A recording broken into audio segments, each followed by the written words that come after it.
My name is Katie, and at 32 years old, the floorboard creaked under my foot, but no one noticed. I was standing just outside the study, hand half raised to knock, when I heard my father's voice. Measured, dismissive, like he was reading off a grocery list. Your sister, she doesn't deserve a dime. She's out. I didn't breathe. I didn't blink. The sound of my own pulse flooded my ears. If you have ever felt betrayed by the people who should have been your biggest supporters, let me know where you are watching from. Inside, Alina didn't protest. She didn't pause. And then I heard Mom, Diane, let out a low, satisfied hum. I stepped back slightly, just enough to see through the sliver between the door and the frame. Diane was seated on the edge of the leather couch, cup of tea in her hand, her mouth curled into that tight, knowing smile she used whenever a plan came together. She looked content, composed, as if cutting me out wasn't cruel. It was inevitable. I closed my eyes and stepped away before they saw me. The walk upstairs felt longer than it should have. My feet were light, but my limbs felt like lead. I didn't cry. Not then, not ever for them. I sat at the edge of the guest bed and opened my laptop. My fingers moved faster than my thoughts. Passwords, security codes, verification texts. Within minutes, everything I owned was transferred to a private account, one they didn't know existed, one they never would. They thought I'd stay frozen in that hallway, too stunned to move. They thought I'd keep playing the role, helpful, invisible, safe. What they didn't know was that I'd suspected something for weeks. The skipped invitations, the forced smiles, the estate paperwork that never made it to my inbox. What they didn't know was that I knew about Grandma's second trust, the one they tried to pretend never existed, the one that had matured 2 weeks ago. I closed the laptop gently, walked to the dresser, unlocked the top drawer beneath old scarves, and a photo of Eunice. There it was, a slip of paper in her handwriting with one name on it. Mine. It hadn't started with the trust. It started smaller. My name missing from the group text about Thanksgiving plans. A family photo posted on Diane's social media cropped just before my shoulder. A dinner where Alina toasted to family, and her eyes skipped right over me. I told myself it was grief, that people get strange after loss, that maybe I had become a ghost in their house because it reminded them too much of Grandma. I even apologized once out loud for being a lot lately.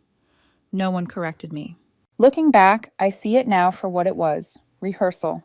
A slow, methodical unraveling of my place at the table, one polite omission at a time. Alina had always been their favorite, not because she asked for it, but because she wore it like a custom-made dress. She knew how to lean in when Diane talked legacy. She learned Dad's business tone before she ever had a job. She was the one they introduced at events, the one who got a room with a view and a seat near the will.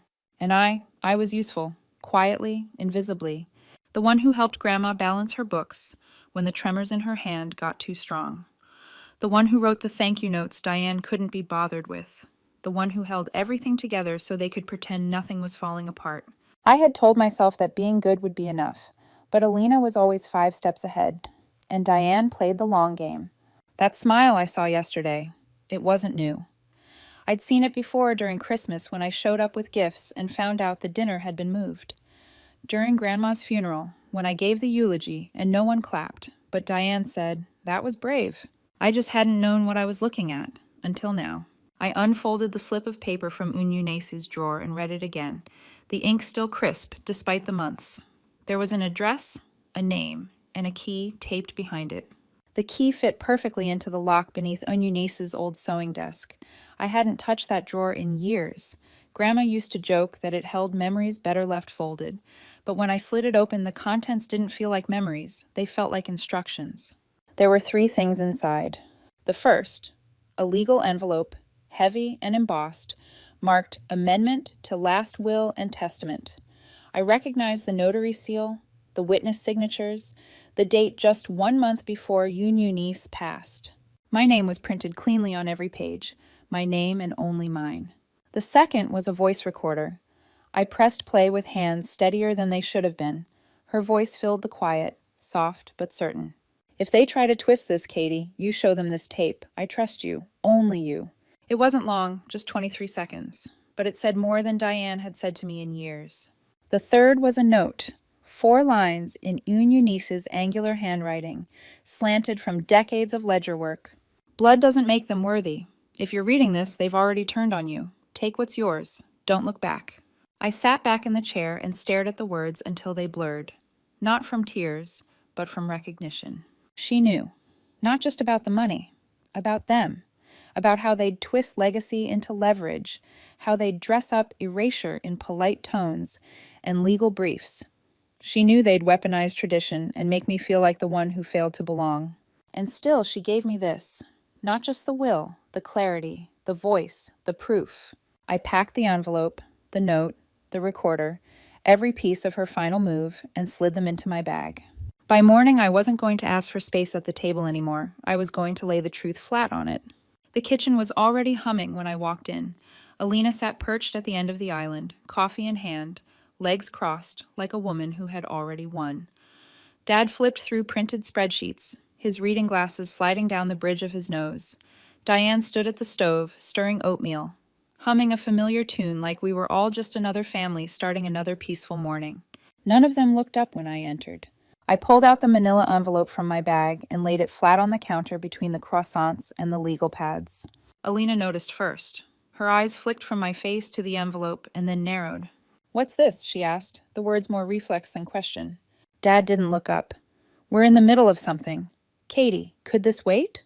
"No," I said simply. I slid the envelope closer to him. "You'll want to read this?"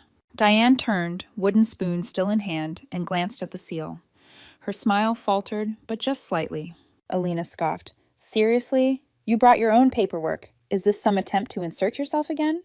I didn't answer her. I just opened the flap and pulled out the will, the amendment, unfolded it carefully, and placed it between them like a card turned in the final round of a game they thought I wasn't playing. "Signed, witnessed, dated," I said evenly, tapping the signature line with my index finger. "You remember Beverly, right? Grandma's friend from the garden club? She was there. So was the notary." Dad's fingers clenched around the armrest of his chair. Diane said nothing, but the wooden spoon was trembling. Alina reached for the paper like she could crumple it into denial, but I blocked her hand with mine. "Don't," I said, voice low. "You already knew what you were doing. You don't get to act surprised now." For the first time in years, the room was quiet. Not just silent, hollowed out. The kind of silence that only happens when truth rips the ceiling off a lie. I left the papers there and walked to the sink, poured myself a glass of water. No one moved. They didn't need to. The damage was already done, and I hadn't even pressed play on the recording yet. "You've crossed a line," Diane said, her voice tight with controlled fury. "This wasn't what your grandmother intended." I met her eyes and didn't blink. "You're right," I said. "She intended honesty. She left that to me." Alina laughed, sharp and hollow. "This is vindictive. You always hated being in the background, and now you're turning her death into a stage." "I stayed quiet for years," I said. "You mistook that for obedience." Dad opened his mouth, but I cut him off before he could pivot the narrative. I pulled the small recorder from my pocket, set it gently on the table, and pressed play. Eunice's voice filled the room, thin, weathered, but firm. "If they try to twist this, Katie, you show them this tape. I trust you. Only you." No one spoke when it ended. Diane stood frozen, her hands curled at her sides. Alina looked down at her coffee like it might offer a way out. I reached into my folder and slid another envelope across the counter. "Filed this morning," I said. "An injunction to freeze the estate until everything is reviewed." Dad's mouth tightened. "You're trying to dismantle this family." "No," I said calmly. "I'm just refusing to let it dismantle me."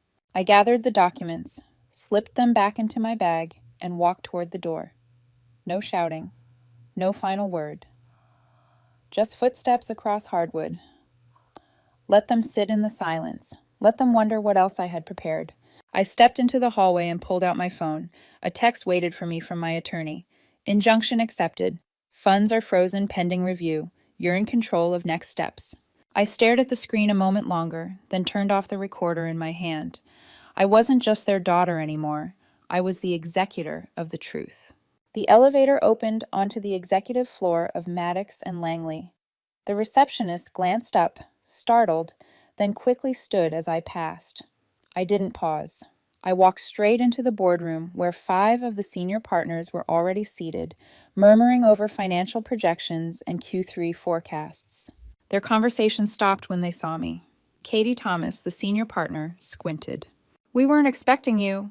"You are now," I said, laying a folder onto the polished table. "As of last week, I hold controlling interest in the firm. 51%, assigned through the trust by Unice Maddox, and now upheld through a notarized amendment. You'll find all documentation in there." Alina was already in her seat, arms crossed so tight her knuckles turned white. "This is a stunt." "No," I said, sitting at the head of the table. "This is succession." The room remained still until the door burst open. Ray walked in, breathing hard, cheeks flushed. "This is outrageous," he snapped. "You can't just—" "I can," I said, calmly opening a second folder. "And I will, starting with transparency." I handed out copies of internal transaction reports, ones the old accounting team had conveniently buried. "Page 3, I said. "Chase Maddox used corporate funds to cover personal gambling losses. Over $80,000 in expenses labeled client entertainment lead directly to his personal Venmo." Ray opened his mouth, but I wasn't finished. "And page 5, your LLC, Blue Ridge Advisory, listed as a vendor to the firm. Except it doesn't provide consulting. It layers distributions from the estate through padded invoices. It's all there. Bank transfers, timestamps, even the shell corporation in the Caymans." Alina stood up so fast her chair scraped against the wall. "You've been spying on your own family." I looked at her squarely. "I've been protecting what's left of Grandma's name." Thomas cleared his throat, glancing through the documents. "We weren't made aware of any of this. You are now." Ray stared at me across the table, not with fury this time, but with something smaller. Something unraveling. I didn't flinch because the nameplate in front of me no longer read guest. It read managing partner. The report came in at dawn, 112 pages of rot dressed in professional language and polished formatting. The forensic team had combed through 6 years of records. What they found didn't surprise me. It confirmed what I already knew. They hadn't just tried to cut me out. They'd been bleeding the foundation dry all along.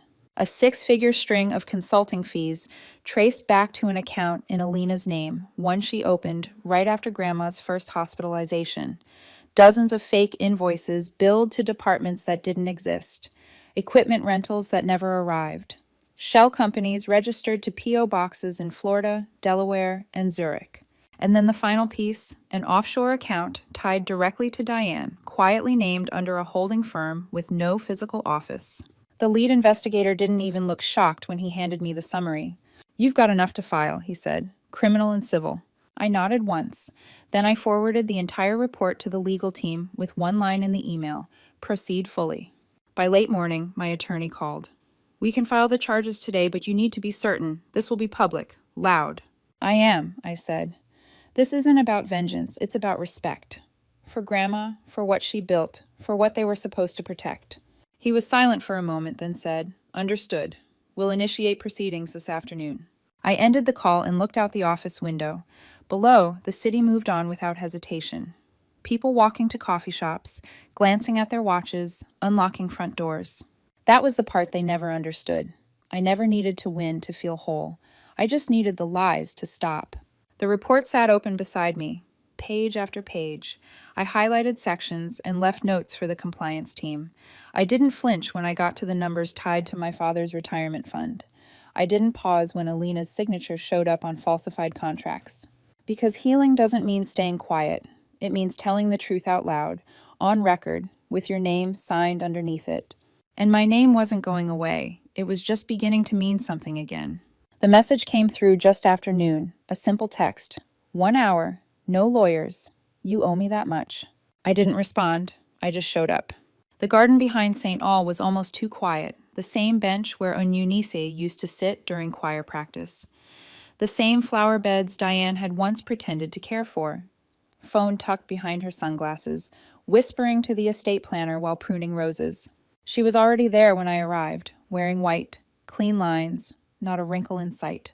She looked up as I approached and patted the space beside her on the bench. I didn't sit. "I have to hand it to you," she said softly, folding her hands in her lap. "I underestimated you." "That was your first mistake," I said, "but not your last. You think this is about power." Her voice remained gentle, unbothered. "I kept this family together, Katie. Every time your father faltered, I held the line. Every time Alina broke down, I steadied her. You were always the wild card, You wanted the truth, but didn't care how much it cost. I stepped closer, my voice low. You didn't hold anything together. You controlled it. There's a difference. Her eyes flicked to mine, a flicker of something. Grief? No, just calculation. Everything crumbles, she whispered. Even the truth. You'll see. It starts slow, then all at once. I studied her face. The calm was still there, but the certainty had cracks. She stood slowly, smoothing her dress, like the conversation had gone the way she intended. I don't expect forgiveness, she said, but I do expect consequences. I said nothing, not a word, not a nod. I turned and walked down the stone path, leaving her behind with her silence. She didn't follow. Back at the office, I signed the final documents authorizing the testimony release. Every asset, every dollar, every name. And the courtroom date was already stamped on the calendar. The courtroom didn't feel cold, but something in the air made every breath heavier. I took the stand, swore my name under oath, and opened the folder I'd rehearsed in silence for months. I started with the basics, the dates, the discrepancies, the names tied to transfers they assumed would never be traced. I spoke evenly, no embellishment, no theatrics, just facts. Then I played the audio, Eunice's voice, clear and direct, echoing in the room. If they try to twist this, Katie, you show them this tape. I trust you. Only you. The judge nodded slightly, but said nothing. I handed over Grandma's handwritten letter, her signature, her ink. 4 lines that cut through every defense they'd built. Alina took the stand next. Her tone was measured, sympathetic, practiced. We were protecting the family legacy, she said. We didn't want conflict. We wanted harmony. Katie was unstable. She wouldn't have known what to do with the responsibility. I didn't look at her while she spoke. I looked at the judge. When it was my turn again, I said it quietly but firmly. Erasing someone isn't protection. It's cowardice dressed in silk. Alina flinched. Diane looked away. I finished with one final statement. This isn't about inheritance. It's about being rewritten. I am not unstable. I'm not dramatic. I was inconvenient to their version of the story, and I'm here to set it straight. The judge took a moment, then 2, then spoke. The amended will stands. Full control of the estate remains with Ms. Katie Maddox. Any misuse of funds by Ms. Alina Maddox and Mr. Ray Maddox will be referred for further legal action. Ms. Diane Maddox is permanently removed from any fiduciary authority related to the trust. I didn't cry. I didn't smile. I just breathed. Outside, I walked past the reporters without answering a single question. Back in the car, I took out the small journal Eunice had left behind and flipped to the dog-eared page, the one that simply read, "Truth doesn't scream, it stands." And now, so did I. The lake house was quiet again. No attorneys, no files, no echoes of courtroom doors closing behind me. Just the sound of water brushing against the dock and wind moving through trees, a Eunice planted long before any of us had something to fight over. I took off my shoes at the door, walked through the narrow hallway to her old reading room, and sat in the chair she used every morning. Coffee in one hand, pen in the other. The journal was still there, just where I left it. Brown leather, worn edges, her handwriting on every page, deliberate and unshaken. I flipped to the page I'd marked before the trial. The ink had faded slightly, but the words still rang louder than anything Alina or Diane had said in months. Sometimes blood must be drained for a body to heal. I read it again, not with grief this time, but with understanding. They tried to rewrite the story, cut me from it, say I was too emotional, too dramatic, too difficult, but all they really did was clear the path. They handed me the pieces, I just chose to build instead of break. I stood by the window and watched the light shift across the water. They tried to bury me, I said aloud, voice steady, but they handed me the shovel. I didn't dig a grave, I planted something. And when I turned back toward the hallway, I locked the door behind me, not to shut them out, not in anger, but to mark a line. This was where their version ended, and mine began.